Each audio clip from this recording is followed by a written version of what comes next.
Good evening. My life today for November 17th. The reading is entitled, Christians in All Ages Have Overcome. The scripture reading is taken from 1 John 5, verse 4. For whatsoever is born of God overcometh the world, and this is the victory that overcometh the world, even our faith. The apostles built upon a sure foundation, even the rock of ages. To this foundation they brought the stones that they quarried from the world. Not without hindrance did the builders labor. Their work was made exceedingly difficult by the opposition of the enemies of Christ.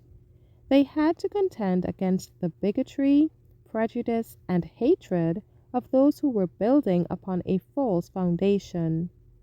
Kings and governors, priests and rulers sought to destroy the temple of God. But in the face of imprisonment, torture, and death, faithful men carried the work forward, and the structure grew, beautiful and symmetrical. Centuries of fierce persecution followed the establishment of the Christian Church, but there were never wanting men who counted the work of building God's temple dearer than life itself. The enemy of righteousness left nothing undone in his effort to stop the work committed to the Lord's builders, but God left not himself without witness.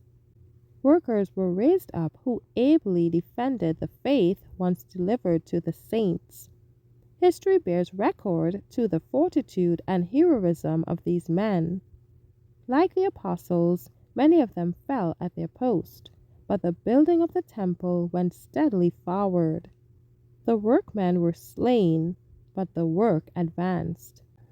The Waldenses, John Wycliffe, Huss and Jerome, Martin Luther and Zwingli, Cranmer, Latimer and Knox, the Huguenots, John and Charles Wesley, and a host of others brought to the foundation material that will endure throughout eternity.